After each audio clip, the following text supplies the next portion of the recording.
Sabi nila, pag tinanggal mo daw yung air sanction valve or ASV, mawawala daw yung backfire ng motor mo. At kung sakali bang nawala yung backfire, may masama bang epekto ito sa ating mga motor? So alamin natin sa video ito. Magandang hapon sa inyo mga kabiker, purihin ang Panginoon at makakapagbahagi tayo ng panibagong tutorial patungkol na naman ito sa mga motor. Ang tatalakayin natin ngayon is yung may masama bang epekto at tinanggal natin yung air suction valve niya. So kung mapapansin nyo, ang gagamitin natin is yung Supremo 150 Gen 3. So dito sa part nito, meron siyang ASV or sanction valve na maraming nagsasabi o nalilito kung ano daw talaga yung tawag dito sa may suction valve. In the early 90s, tinawag itong air injection system. And then nang tumagal, panibagong tawag na naman nila is EGR. Yan. Ngayon naman is air suction valve. Dalawa yung pagtawag nila dito. Pero para tayong pagtatalunan, tawagin na lang natin na air suction valve. Yan. Mostly doon sa diesel, alam naman natin na mausok yung diesel, nire-reduce niya ito at nakakatulong tong EGR valve para hindi masyadong nakaka-apekto yung usok niya sa environment, no?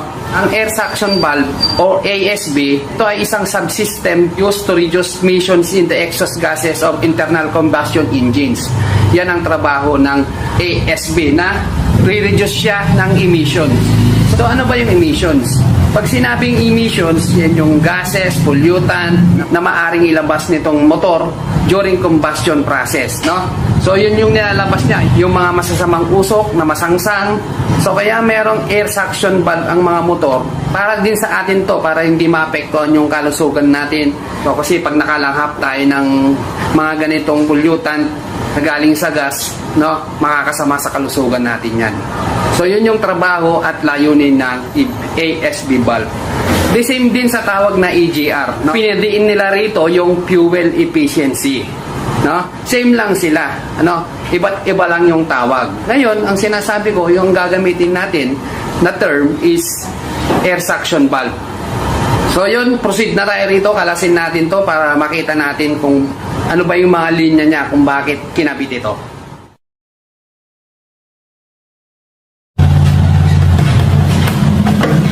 Yan. Kung mapansin nyo, kalasin natin ito pati tangke para makita natin. A few moments later. So yan mga kabiker, kita nyo na yung air suction valve. Ito yon, no? So kung mapapansin nyo, meron siyang tatlong linya. Ito papunta sa air filter. And then ito yung pinaka-suction niya, which means hihigop, no? And then ito yung isang hose niya na nakalinya dun sa intake manifold natin. Ano ba mag-work ito? No? Pagdating dito, kaya nga air suction valve, ito hihigupin niya yung gas na excess na hindi nasunog. Bago siya lumabas sa exhaust, hihigupin muna siya, ibabalik siya. Ngayon, etong air suction valve natin, no, iset niya na naman ito sa intake para sunugin ulit nung combustion natin, no? So yun yung trabaho niya. Kaya, at isa pang naitutulong nito mga kabiker, katulad nga ng sinabi ko, no, mga iba't ibang trabaho siya, no? Kaya nga sinasabi ko sa inyo, nire-reduce niya yung emission. Yun yung mga pollutant na gas na maaring maka-apekto sa environment natin. Yung pollutant na yon is tinatawag na nitrogen oxide. Yun yung gusto kong tukuyin kanina. Ay ngayon ko sinabi na yung nitrogen oxide, yun yung pollutant gas na maaring maka-apekto sa environment natin. Yun. Kaya yun ang layunin ng air suction valve. Sa motor naman, ang layunin nitong air suction valve, fuel efficiency. So, mas makakasave tayo sa gas kasi walang nasasayang. Binabalik niya yung gas through process para sinugin ulit. Yun yung isang bagay na maganda rito sa air suction valve, no? So, siyempre may katanungan, no? Yung sinasabi nila, pag nagtanggal ka daw ng air suction valve, no, nawawala daw yung backfire. Ang tanong, may masama bang epekto ito pag tinanggal natin itong air suction valve sa motor natin?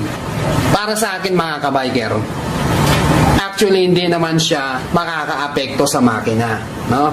Makakaapekto lang ito doon sa air and fuel mixture natin. Ibig sabihin, hindi na siya makakaranas ng rich to. Isang bagay na maganda rito mga kabiker, nilelesen niya yung mixture na rich, no? Alam naman natin, minsan, sa sobrang supply ng gas natin, sa tailpipe natin nagbabasa.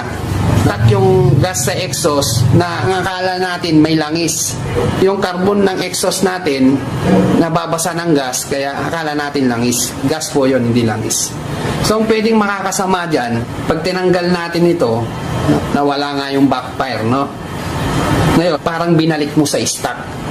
So mararanasan mo na dyan yung rich mixture, mararanasan mo na dyan yung pagbasa ng tailpipe mo, kasi nga wala nang suction valve. So naman siyang masamang epekto sa makina natin, pero yun yung mga mararanasan natin pag wala na itong air suction valve. Kaya nga dinisign ito para sa makasave tayo ng gas sa ating mga motor. Kaya mahalaga pa rin ito mga kabiker. Para sa akin, pwedeng tanggalin, pero ang mawawala sa'yo yung fuel efficiency at saka mararanasan mo na yung rich mixture, yung mga bagay na nararanasan natin sa stock carb, no? So, yun mga kabiker, kung bubuksan natin to, no? Buksan natin, makikita natin kung ano yung work nito. Kung bakit bago ilabas ng exhaust, ito muna hihigop, no? Kasi dito sa part na to may butas to eh. Hihigupin niya yung gas, babalik niya rito sa suction valve process, binabalik niya rito sa intake para sunugin ulit. So tingnan natin.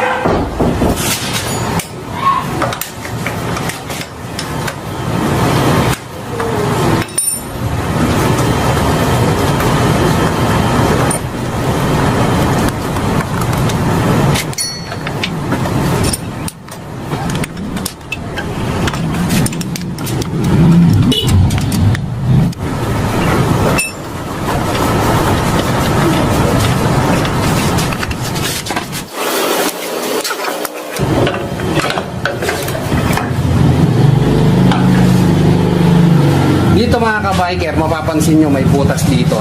Ilapit natin. Ayan mga kabiker, pansin nyo tong butas na to. So dyan dumadaan yung gas na hihigupin niya. Hihigupin tong suction na to. Siya yung hihigup dyan. Kaya pag nahigup niya, ilalagay niya rito sa may suction valve natin, then susunugin ulit sa combustion chamber natin. Kaya nga ito, may butas ito before exhaust. Kikita naman natin, ito yung exhaust. Ito yung butas na kung saan lumabas yung gas na hindi nasunog. Higupin muna nito, itong silver na to, para i-process ng suction valve natin. Yung iba, tinatanggal na nila tong ganito, suction valve. Para sa akin, okay lang kahit tanggalin. Nasa sa inyo yan mga kabay. Pa ini-encourage na tanggalin nyo. Motor nyo naman yan. Pero para sa akin, pwedeng tanggalin, pwedeng hindi.